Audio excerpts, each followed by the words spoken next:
Olá a todos, sejam bem-vindos ao De Olho no Mercado. Hoje é terça-feira, 24 de janeiro de 2023.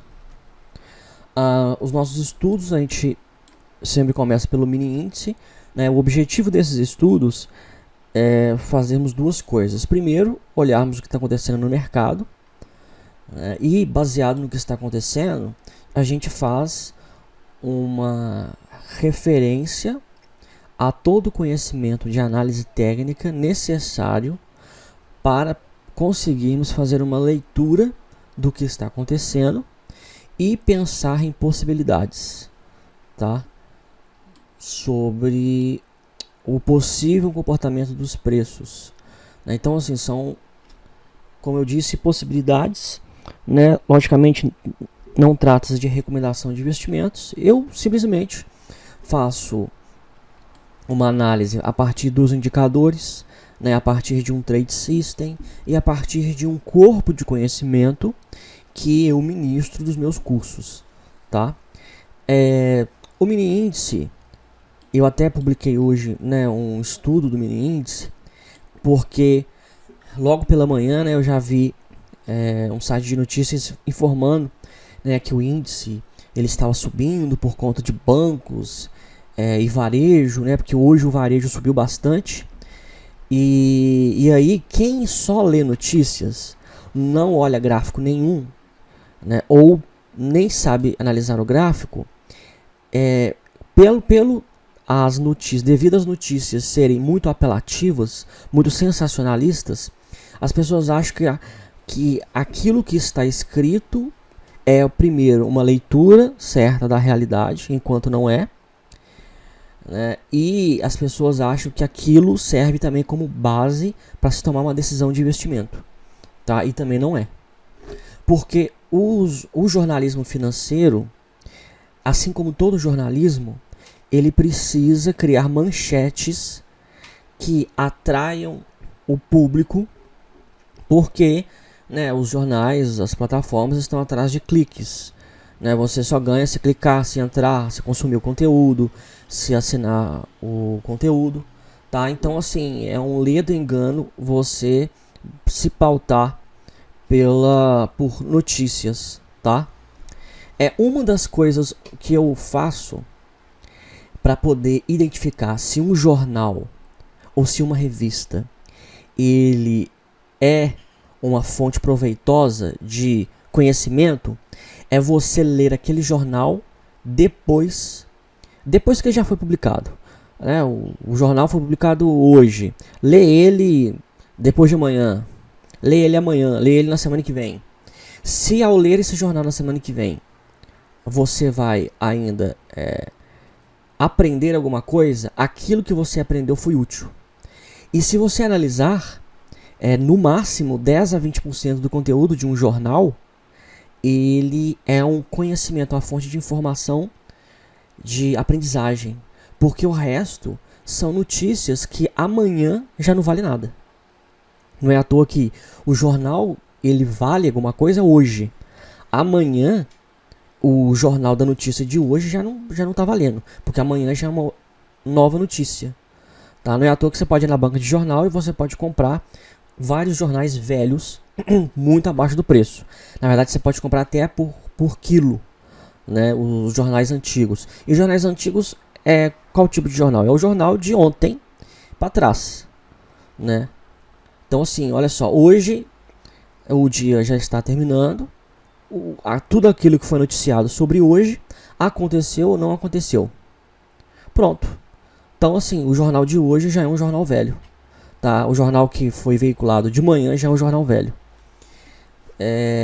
Isso é baseado até mesmo no que o Nassim Taleb diz, porque muita gente gosta de estudar o Nassim Taleb, mas não sabe levar aquilo que o Nassim Taleb fala para a prática, tá? Ou entender a mentalidade do Nassim Taleb. O Nassim Taleb, só para quem não sabe, é um grande trader e filósofo, né? Ele é um dos maiores traders e filósofos da atualidade. E o Nassim Taleb ele fala sobre a desnecessidade de ler jornais diários, tá? Porque as pessoas Elas são muito focadas em ruído. Então, por que eu estou falando tudo isso? Porque no jornal de hoje, se você pegar a manchete de hoje, pô, o índice subiu, o índice Bovespa subiu, o varejo está subindo. Aí a pessoa pensa, o varejo que estava sofrendo por causa de lojas americanas, não sei o que, não sei o que. Só que quem sabe olhar o gráfico vê que o índice ele ainda está abaixo da média de 200 do gráfico diário. Você pode ver que o índice ele está batendo aqui, ó, numa resistência muito forte. Olha que como os preços estão atingindo essa região de 114.200 pontos e não está conseguindo fechar acima dessa região. Por quê? O que isso aqui nos diz? Isso nos diz que quando os preços estão sendo negociados, eles chegam nessa região, possivelmente no book de ofertas do mini índice, há muitas ordens de venda em 114.200 pontos. Mais ou menos nessa região aqui, ó, de 114.200 a 114.300, mais ou menos, tá? Então, deve ter muitas ordens de venda nessa região. Até porque é uma região que nós já estamos praticamente com o preço encontrando a média de 20. E a gente sabe que os robôs de investimento, eles têm como referência a média móvel de 20 períodos, essa média amarela. Tá? E os robôs de investimento, eles reconhecem se os preços estão acima ou abaixo da média. Então aqui no gráfico semanal, os robôs sabem que os preços estão vindo e estão batendo na média. Os robôs sabem que isso daqui, ó, é um pivô de baixa. Porque os programadores foram lá e programaram a dinâmica de formação de um pivô de baixa, associada com a leitura de diversos indicadores. Né? Um deles, por exemplo, aqui, ó, são as bandas de Bollinger. Tá? Então, no gráfico semanal, o esperado é que haja realmente uma força vendedora muito grande na região que os preços se encontram, porque a média de 20 períodos é a grande fronteira entre a tendência de baixa e a tendência de alta. E quando os preços eles vêm abaixo da média de 20 e bate nela, os robôs entendem que nós estamos diante de um possível pivô de baixa, eles vão entrar vendido. Por quê? Porque já que no mercado já houve uma força vendedora tão grande a ponto de formar um fundo mais baixo que o fundo anterior, então o robô entende que nós estamos diante, as estatísticas elas são de que nós estamos diante de um primeiro pivô de baixa. As estatísticas mostram que a quantidade de operações, ordens de venda, ela é muito maior do que ordens de compra, né, dentro dessa janela de tempo aqui, ó, que vai de outubro até agora, do gráfico semanal, outubro do ano passado até agora. Então, se de outubro de 2022 até agora, janeiro de 2023, nós temos, né, subtraindo todas as ordens, a gente vê que as ordens de venda elas são maiores. Então, houve maior queda.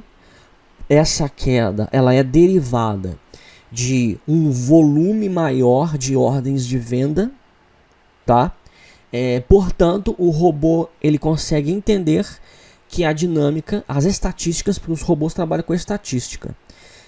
A estatística, né, os modelos preditivos, eles são estatísticos, baseado no que? No comportamento recente ou de médio ou longo prazo, né, que o estatístico lá definiu dentro do seu modelo. Né? Então, baseado num modelo de curto prazo, no gráfico semanal, o índice ele está nitidamente baixista. Tá? Então, há muita ordem, né? A força vendedora nessa região é maior, por isso que os preços não estão conseguindo rompê-la. Tá? Só que isso tudo, de novo, são parâmetros estatísticos, né? Não são parâmetros determinísticos. Existe uma diferença muito grande entre os fatores determinísticos e estatísticos, tá? Porque a gente olha para o gráfico diário, no gráfico de candlesticks, ele está ameaçando formar um pivô de alta. E no gráfico semanal, nós temos a formação de um pivô de baixa. Há uma contradição nos dois. A literatura ela já mostra, porque a literatura ela se baseia, né, numa análise também de um imenso banco de dados, que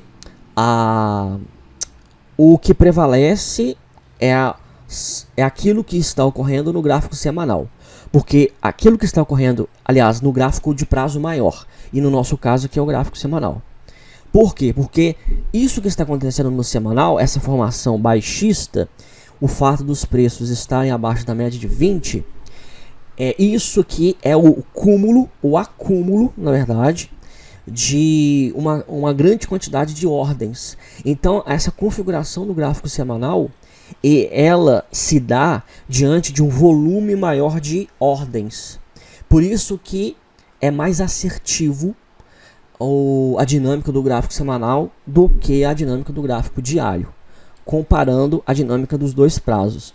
Então, estatisticamente, diante do cenário que nós estamos analisando, as estatísticas são de que há uma maior chance de que os preços venham cair. Até porque no próprio gráfico diário, embora a formação dos candlesticks esteja mostrando talvez um pivô de alta, na verdade é um pivô de alta que está ensaiando. A confirmação do pivô se dá quando rompe, né, o topo anterior. Embora haja essa configuração no gráfico de candlesticks, o ADX, que é essa linha branca do indicador DMI, que eu ensino no meu curso como utilizar, nos meus dois cursos, ele está em queda. Então isso é um contrassenso. Por quê? Os preços eles estão subindo e o ADX ele mostra a força da tendência dos preços. Então, se os preços aqui estão acima da média de 20, eles estão altistas, eles estão em alta. Só que o ADX, que mede a força da tendência, ele está caindo. Então, ele na verdade que está mostrando que a força de compradora ela está caindo, não subindo. Né? Então, é isso que está mostrando. E o DMI, o DI- e o DI- se encontraram hoje. Quem também já fez os meus cursos sabe que a leitura de uma tendência de baixa é quando a linha vermelha, que é o DI-, está acima da verde, que é o que está acontecendo no gráfico semanal. Tá? Então, quando isso ocorre, nós temos a leitura de tendência de baixa. Portanto, estatisticamente falando, as chances são que o índice não vai conseguir se sustentar. Tá? Ou ele vai continuar trabalhando dentro de um movimento lateral, que ele vem trabalhando desde novembro. Aqui no gráfico diário a gente está vendo aqui, desde novembro, e essa região aqui, de 113.900 pontos, 112.000, na verdade, 114.200 pontos. Né? Essa região, olha só, em novembro do ano passado, os preços já estavam nessa região, se lateralizaram desde início de novembro até a primeira semana de dezembro, ficou lateral, caiu mais um pouco, recuperou, voltou para a mesma banda que estava trabalhando, caiu de novo para o mesmo suporte, não caiu abaixo dele, mas o mesmo suporte. Ou seja, o mercado entendeu que na região de 106 mil pontos está barato, então comprou, subiu e voltou para a mesma região que estava trabalhando em novembro. Novembro, dezembro e janeiro, tá? Partes aqui de cada desses meses, né, janelas dentro desses 3 meses, nós estamos com os preços trabalhando nessa mesma região. Então, as chances são de, se não for uma queda, porque também é o seguinte, para que o preço retome a queda aqui no semanal, o ADX tem que subir, e o ADX aqui do semanal também está baixo.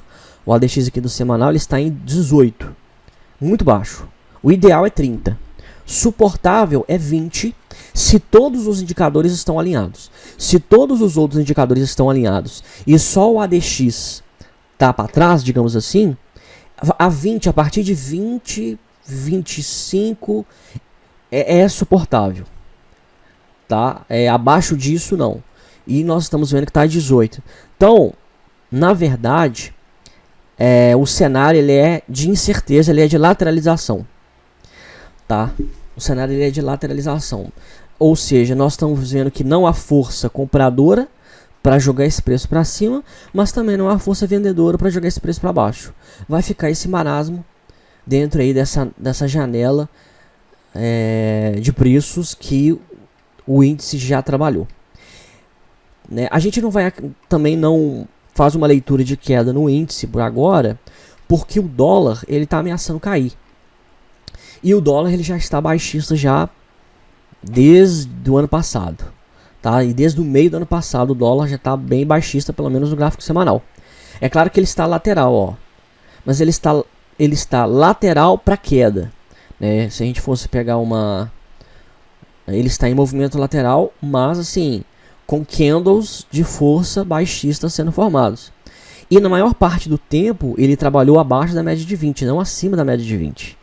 Então, ele estava mais baixista do que altista. Em movimento lateral, porque a média de 20, ó, ela está em movimento lateral. Mas é mais em queda. E aí nós temos aqui, ó, uma retomada dessa queda. Agora, mas o grande teste vai ser aqui nessa região de fundo. Esse é o grande teste. Tá? Porque aí se perder R$5,08, você cair abaixo de 5,08, aí tem chance de buscar 4,90, que é 4,95, aqui ó, nessa região de mais ou menos 4,95, que é o suporte, o próximo suporte, tá? Eu também publiquei um estudo hoje falando sobre uma coisa que eu expliquei no vídeo da semana passada, não sei se foi terça ou quinta. Eu expliquei sobre setups de antecipação e setup de confirmação.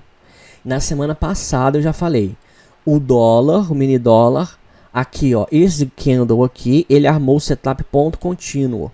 A entrada é venda aqui embaixo com stop loss aqui em cima. Pera aí que eu peguei a ferramenta errada. A ferramenta é essa aqui, ó.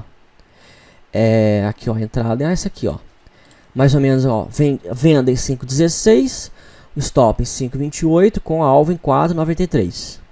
Mas aí eu expliquei, o setup ponto contínuo é um setup de antecipação. Antes de se confirmar o pivô, o trader ele entra vendido. Existe um risco maior. Existe um bônus também, que você aqui entra mais barato. Então, né, você entra vendido aqui, você ganha mais. Mas existe um risco maior. Se esse suporte aqui, ó, vigorar, porque os suportes, o que são suportes? Não são apenas regiões do gráfico. Essas regiões do gráfico, elas são a representação visual do comportamento dos investidores, dos negociadores, dos traders. E esse comportamento, ele deriva de uma leitura. E qual leitura?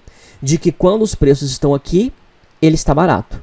Então, o mercado, a curto prazo, dentro do mês de janeiro, o mercado está entendendo que quando os preços chegam a 5,07 e já chegou aqui ó, em várias ocasiões, o dólar está barato. E aí o que acontece? Entra muita ordem de compra e essas ordens de compra elas impedem essa mínima aqui, os preços de romper esse suporte aqui embaixo, tá? E por isso que existe esse risco. Existe o risco dos preços voltarem para a região de 5,07 e o mercado voltar a entender ou ainda estar entendendo. Porque essas ordens a gente não vê aqui, mas pode ser que haja uma quantidade absurda de ordens de compra aqui em 5,07. Existem alguns indicadores que mostram isso, tá? As regiões onde que há mais ordens. Eu vou ver se eu coloco aqui e no próximo vídeo eu mostro para vocês. É até bom para a gente poder fazer essas leituras de suporte e resistência. Mas, então se acontecer isso, o seu ponto contínuo já era. Tá? O preço vai bater 5,07 e voltar a subir. E aí, se você não colocar o seu stop loss aqui ó, no 0 a 0, você vai perder algum dinheiro. Tá? Agora, o setup de confirmação é o setup de confirmação de pivô. E ele se dá da seguinte maneira: a entrada ela é da confirmação do pivô. Então a entrada vai ser aqui, ó, abaixo de 5,07, com um stop loss mais longo. Um stop loss lá em cima, 5,27. Mas também um alvo mais longo em 4,65. É claro que um alvo tão longo desse, num ativo igual o dólar, que é muito volátil, você tem que estabelecer critérios de condução. Eu não sugiro você entrar vendido aqui, colocar uma ordem de compra aqui para poder em 4,65 e ir para a praia, achando que vai ganhar aqui ó, muito dinheiro. Não sugiro que você faça isso. Porque o dólar é muito volátil, tá? Imagina o trader que entrou vendido aqui na confirmação desse suporte aqui. Ele entrou vendido aqui, os preços subiram, ele tomou uma violinada para depois ver o preço voltar a cair. A violinada é o que? É os preços forem acionar o stop loss dele para voltar na mesma direção. Então, você pode ver que a volatilidade ela é tão grande que não dá para você estabelecer stops tão longos. Tá? Aqui ó, no gráfico diário, o ideal é pelo menos a média de 8 períodos. Tá? Este é o ideal. Então há essa diferença, tá, entre esses dois setups. E aqui fica a minha explanação sobre a relação entre eles. Ok? O S&P 500, ele teve também um setup de antecipação. Aqui é um ponto contínuo. Eu falei na semana passada, na quinta-feira, quando formou esse candle aqui, eu falei, olha, esse candle aqui não serve não, tem que ter um candle de força. E teve. Sexta-feira teve um candle de força aí, ó. Beleza. Ele foi, rompeu a média de 200 e foi. Aí quem não entrou e ficou com medo fala assim, mas olha só, eu não entrei, eu perdi a oportunidade. Você coloca medo, você não tem uma certeza, não sei o que, não sei o que. Olha, a questão não sou eu, a questão é o trade system, a questão são os setups. Esse setup ponto contínuo, ele tem um risco maior. Só que acontece, a dinâmica dos preços é sempre de formar um topo, um fundo, um topo, um fundo.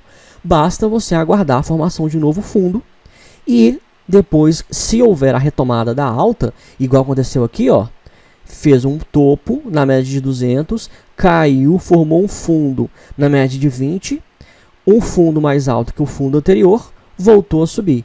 Agora tem que formar um topo mais alto que esse topo aqui e um fundo mais alto que esse fundo aqui. Na retomada da alta, você entra porque vai ser um segundo pivô de alta.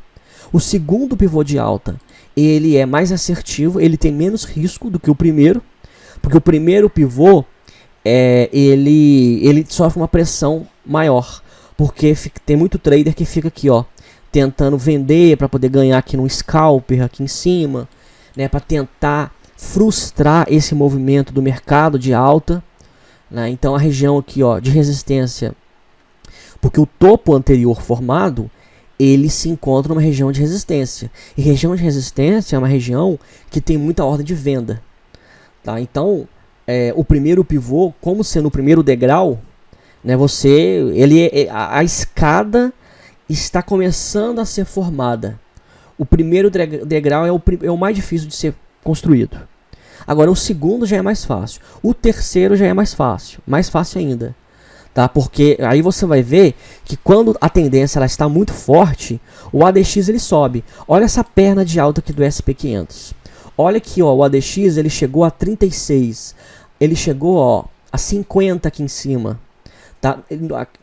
À medida que os preços eles vão subindo e formando esses degraus, o ADX ele vai subindo e você vê que a tendência está cada vez mais forte. E você entrando no meio de uma tendência forte, é a mesma coisa de você querer nadar no rio na direção da correnteza. A correnteza ela vai te ajudar. Você vai pular e a correnteza ela vai simplesmente te levar. Você não vai precisar nem de dar muita abraçada. Essa é a analogia que a gente faz aqui em relação à tendência. Tá? O DI futuros, ele ainda está acima da média de 20 do semanal. E enquanto ele estiver trabalhando acima da média de 20, nada a fazer. A gente tem que esperar o seguinte. Ele está acima da média de 20, ele vai ficar acima da média de 20, nós temos que ter um pivô de alta no gráfico diário. Nós ainda não temos. Não temos. Eu não trabalho com pivôs de alta abaixo da média de 20. O ideal é você trabalhar com pivôs de alta acima da média de 20. Porque somente acima dessa média é que os preços estão em tendência de alta. Tá? É somente a partir desta média móvel. Ok? Deixa eu ver. Vamos dar uma olhada então nos papéis que mais subiram e mais caíram. Só para fechar aqui este vídeo. IRB3 caiu forte hoje. IRB3 caiu e no pregão de hoje que fechou abaixo da média de 20 do gráfico diário. Né, e agora que vai começar possivelmente um pivô de baixa. Agora o papel está muito barato, né, 99 centavos. Aí é o seguinte, você operar na ponta vendedora um papel como esse, o risco é imenso. O risco é imenso, porque um papel como esse ele não tem tanta liquidez assim. Você pode, se você entra vendido aqui, ó, você colocar o seu stop loss, com a sua ordem de compra aqui em cima, você corre o risco de sofrer um slippage, né? Quando subir, se subir muito forte, não pega a sua ordem, você vai ficar vendido. O preço é muito barato. Então, assim, subiu de 99 centavos para 1,10 corresponde assim a 30, 40% de alta, tá? Então é muito, a porcentagem é muito grande. Outra coisa, não tendo tanta liquidez, você não consegue facilmente no mercado papel para você alugar. Porque é o seguinte, um mico como esse, um mico, né? Porque papéis nessa faixa de preço são apelidados de micos, né? Ou microcaps. Então, assim, um microcap como essa, quem é que ainda está comprado e coloca os papéis para alugar? Assim, é raro. Então, são raros. Então é muito difícil você encontrar papel para alugar. E opções, não tem liquidez de opções. Você não vai encontrar opção nenhuma de IRB3. Muito difícil você encontrar opção. Ninguém quer lançar uma opção de IRB3 de um papel com tanta baixa liquidez.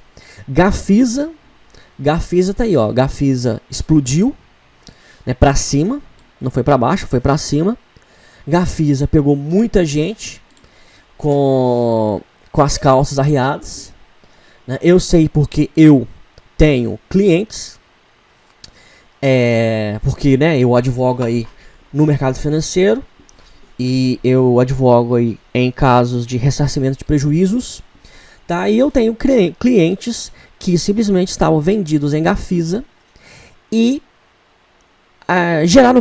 sofreram vários problemas, tá? O camarada estava vendido em Gafisa e aí ele teve problema de margem, ele tinha ações para colocar em margem, mas a corretora não aceitou, sabe? E tem de tudo. Tem até de traders que não podiam fazer determinada operação por causa do suitability, tá? Tem muita coisa, ó, o trading tem muita coisa regulatória, tá? Então não basta você abrir o seu home broker, abrir o seu software de gráfico e ficar aí brincando de ficar comprando e vendendo. Muita gente tem dinheiro. Os meus clientes, 99% desses clientes, as perdas deles são acima de 100 mil reais. Eu tenho clientes que perdeu mais de 1 milhão de reais. Então, assim, é gente que tem dinheiro. E é gente que não utiliza stop loss, tá? Não sabe fazer um gerenciamento de risco, não faz uma proteção com opções, coisas que eu ensino aqui. E tem gente que tem 1 milhão de reais na conta, na corretora, e fica operando day trade ou swing trade sem fazer gerenciamento de risco. Tem gente que nem sabe e tá lá fazendo, né? E alguns, para a sorte de alguns, a corretora ela comete alguns erros, né? E aí, se a corretora cometeu alguns erros, né? A corretora não pode errar. O sistema da corretora não pode errar. Ela não pode deixar de te dar margem diante de uma situação que você tem direito, né? Se o cliente não pode operar determinado ativo, ela não pode deixar o cliente operar, né? Eu tenho um cliente, por exemplo, que ele foi fazer um day trade e falou lá, comprou e vendeu. Beleza, comprou e vendeu. Pronto, no home broker dele, emitiu as ordens, executaram as ordens, tem lá as ordens tudo direitinho. Só que na prática, a ordem de compra dele não foi efetuada, só a ordem de venda, e ele ficou vendido a descoberto no swing trade, sendo que ele não consegue operar vendido a descoberto no swing trade. Mas o sistema da corretora gerou um erro que deixou ele vendido a descoberto. Tá? E aí fez a lambança, né? Ele não alugou a ação, porque afinal de contas ele fez um day trade. E ele tem as ordens executadas. Tudo lá direitinho, ó, ordem executada de compra e de venda. Sendo que, na verdade, na prática, o que foi para o mercado e o que foi executado foi só a ordem de venda. E o cliente não podia ficar vendido. E aí? E aí ele é cobrado o aluguel da ação, aí cobra multa, aí cobra prejuízo porque ele ficou vendido, vendido, aí depois tem que fechar a operação com prejuízo, e aí é uma lambança. Pra você que ficou aqui, ó, esses 30 minutos até o final desse vídeo, eu vou te contar não é nem um segredo, mas um pulo do gato. Os sistemas das corretoras são muito falhos, então tenha muito cuidado. Você tem que fazer um gerenciamento de risco na unha, Você tem que fazer um controle assim absurdo. E você tem que ler todos os contratos, os manuais. Você está na corretora XYZ. Leia os manuais do home broker, leia os manuais de margem, de alavancagem, manual de operações, leia tudo antes de fazer qualquer coisa, tá? Porque na hora que o trem dá errado, igual aqui, ó, Gafisa, né? Gafisa explodiu. Eu tenho outros clientes que estavam comprados em lojas americanas. E a corretora, nessa confusão toda, dessa queda imensa dos preços, o sistema das corretoras, eles não estão preparados. E aí eles começam a gerar muito erro. Não reconhece uma série de coisas. Aí a mesa tenta executar. O trader da mesa, o assessor de investimentos da mesa, ele recebe um comunicado, ele entende uma coisa.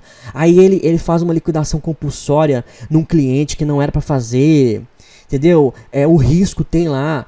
Mas por quê? Porque o que aconteceu com as lojas americanas? Caiu muito. Caiu mais de 20% no dia. Os sistemas das corretoras não estão preparados para isso. E quando uma coisa dessas ocorre, o efeito cascata que isso gera é imenso, tá?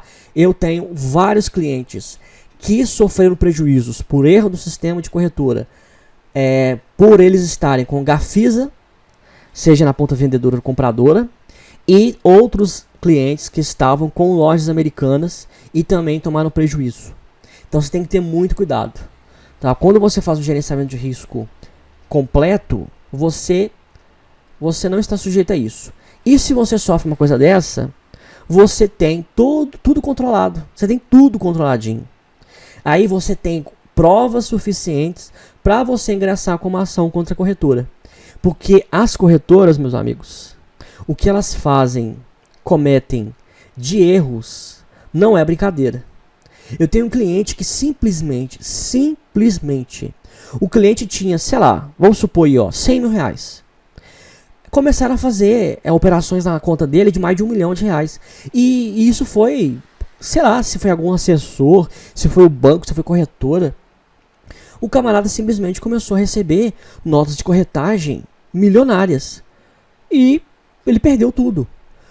Sendo que ele não deu ordem para fazer nada. Não tem nada. Ele não fez ordem nenhuma. Não existe ordem nenhuma emitida por ele. Então assim, quando eu vejo uma coisa dessa, eu penso, meu Deus do céu, as corretoras estão muito despreparadas, tá? E aí quem opera na bolsa precisa estar protegido, tá? E o controle, principalmente quem opera muito dinheiro e quem faz operações de day trade, operações alavancadas, tem que ter um controle de risco muito grande, ok? Então é isso. Esses foram os estudos de hoje, né? Qualquer dúvida eu estou à disposição, é só fazer as perguntas nos comentários. Um abraço a todos e, se Deus quiser, até o próximo vídeo.